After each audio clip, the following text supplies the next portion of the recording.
नमस्कार, मैं मोनिका सिंह और आप देख रहे हैं अपना चैनल यूजी न्यूज दिल्ली। हर खबर पे नजर यूजी न्यूज। जी, आज आपने बदरपुर विधानसभा में बहुत ही अच्छी लंबी यात्रा करी है, रैली करी है। क्या लगता है कितनी आपने जो कमियां देखी हैं आज बदरपुर में, आपने घूमे हैं, देखी होंगी कि क्या क्या कमियां हैं जो अब तक बदरपुर में छूटी हुई हैं और जिनको आप पूरा करना चाहेंगे? सर, आप सभी का सबसे पहले तो बहुत बहुत धन्यवाद। और मैं आपको बताना चाहूंगा कि बदरपुर विधानसभा में कमियां इतनी है कि अगर मैं बताने पे आ गया तो पूरी रात मेरी यहीं खराब हो जाएगी। इसलिए कमियों पर रहने देते हैं कि कमियों का टाइम आ गया 8 तारीख के बाद। अब जो जिन्होंने कर दिया उसको छोड़ देते हैं, जो हमें करना है वो 8 तारीख के बाद हमें टाइम मिलेगा और हम वो काम करके दिखाएंगे जो आज तक बदरपुर में नहीं हुआ है।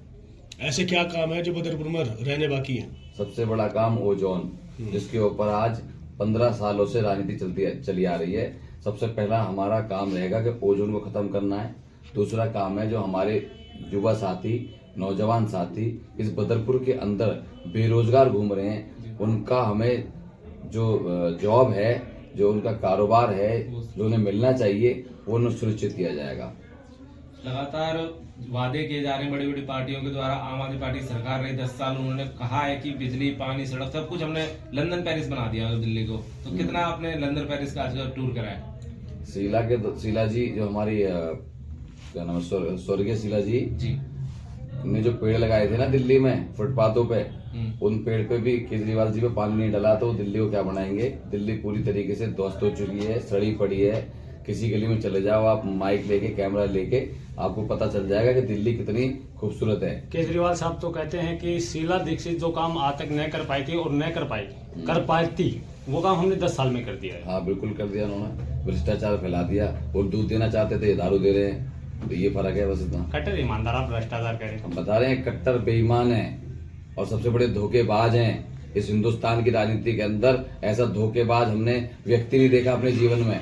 हालांकि छोटी सी उम्र है, लेकिन ऐसा धोखेबाज मुख्यमंत्री, ऐसा धोखेबाज व्यक्ति जिसने अपने ही गुरु को सबसे पहला धोखा दिया हो, ऐसा हमने आज तक कभी नहीं देखा। आरोप लगा रहे हैं आप?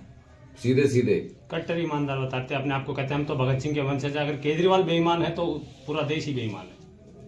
ये तो वक्त बताएगा। शुरू में तो आदमी लॉलीपॉपों के माध्यम से 3 बार मुख्यमंत्री बन चुके हैं, लेकिन अब जब धीरे धीरे चीजें सामने आ रही हैं, जब भ्रष्टाचार के आरोप लग रहे हैं और खुलासे हो रहे हैं, तो धीरे धीरे ये जो टीआरपी मिली हुई है ना, वो जनता बताएगी। जिस गली में जाएंगे उसमें थप्पड़ और जूते और चप्पल जो पड़ती हैं, वो ईमानदारी का सबूत है। इस बार भी सरकार बनाने जा रही है। इस बार भी सरकार बनाने के लिए बीजेपी ने 2100 का वादा किया है, महिलाओं को 2500 का बीजेपी कर रही है। तो क्या लगता है कितना इसको लुभावने वादे हैं ये देखिए, जो भी इस तरीके के वादे कर रहा है जी, वो गलत कर रहा है, क्योंकि ये चुनाव है और चुनाव में इस तरीके से लुभावने वादे करके आप जनता को मूर्ख बनाने की जो प्लानिंग कर रहे हो वो सरासर गलत है। आप सत्ता में थे और सत्ता में हो, और दोनों पार्टियां लुभावने वादे कर रही हैं, ये एक ही सिक्के के दो पहलू हैं। 15 लाख का वादा भी किसी ने किया था और 2100 का वादा भी किसी ने किया है। पंजाब में भी किसी ने वादा किया था। ये सब वादे कर रहे हैं, काम कुछ नहीं कर रहे। सर जी, बात निकल के आती है बदरपुर विधानसभा में नहर पार की। जब हम बात करते हैं तो लगता ही नहीं कि ये बदरपुर का हिस्सा है। वहाँ का विकास देख लीजिए, बिल्कुल ही मतलब लोग अपने आप को बहुत ठगा महसूस करते हैं यहाँ के। तो कहीं ना कहीं अगर आपका कोई कार्यालय जीत के बाद यहाँ बनता है तो कितना विकास देखने को मिलेगा यहाँ? मैं आपकी बात का एक और उसमें जोड़ना चाह रहा हूँ कि आप बदरपुर नहीं, आप पूरी दिल्ली के अंदर ये लगता ही नहीं कि ये देश की राजनीति दिल्ली है। ऐसा लगता है आपको कहीं किसी भी कॉलोनी में, आप दिल्ली की किसी भी एरिया में चले जाओ, कहीं महसूस होगा आपको कि देश की राजधानी है। और ये ऐसी होनी चाहिए थी कि पूरी दुनिया को गर्व होना चाहिए था, और दुनिया को ना, कम से कम देश को तो होना चाहिए था। लेकिन आज देहात के गांव खूबसूरत हैं। आप हमारे पड़ोस में हरियाणा में चले जाओ, थोड़ा सा आगे बढ़ोगे तो एक से एक खूबसूरत गांव मिलेगा आपको, रोड भी अच्छे मिलेंगे। यूपी में चले जाओ, एक से एक बढ़िया रोड मिलेंगे सब जगह। दिल्ली के अंदर बुरा हाल है। बदरपुर में अब तक 2 ही नेताओं का सत्ता में कार्यकाल रहा है, चाहे वो बीजेपी के हों, चाहे वो आम आदमी के रहे हों, और वो नहीं चाहेंगे कोई तीसरे आदमी को घुसने देना राजनीति में। तो क्या लगता है कैसे अपनी जगह बनाएंगे आप?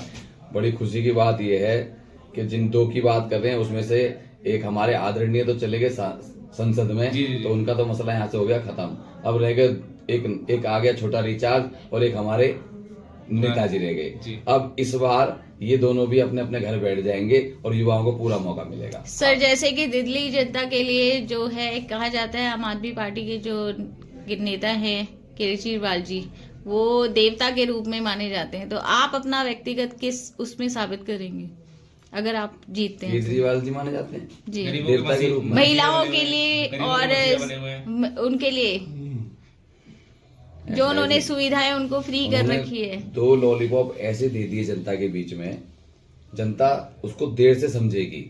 एक आपकी जो योजना चल रही है, महिलाओं को जो फ्री में बस की सुविधा मिल रही है, मैं उनसे पूछना चाहता हूँ, ये तुम्हारे बाबाओं की दी हुई प्रॉपर्टी नहीं है? जो पैसा जो आप इन्वेस्टमेंट कर रहे हो बसों में, ये आपने कोई अपनी जेब से नहीं दिया है। आप अपनी जेब से तो अपने दौर में जब आप सीएम नहीं थे तब किसी को चाय भी नहीं पिलाई होगी आपने फ्री में। ये जनता का पैसा, दिल्ली की जनता का पैसा जो टैक्स से जनरेट होता है, उस पैसे से आपने फ्री की बस चला रखी है। कोई आपने एहसान नहीं कर रखा है किसी जनता के ऊपर, ये जनता को समझना पड़ेगा। ये कोई केजरीवाल का एहसान नहीं है, ये हमारा ही पैसा है। बिजली के बिल पहले कुछ दिन आए फ्री, आज तो नहीं आते। विरोधी वही पार्टियों ने- केजरीवाल जी का दावा है कि अब जो है किराएदारों को भी बिजली और पानी फ्री दिया जाएगा। तो पहले से क्या वो बिहार की राजनीति करते थे क्या? अरे भाई, वो 3 बार मुख्यमंत्री रहे दिल्ली के।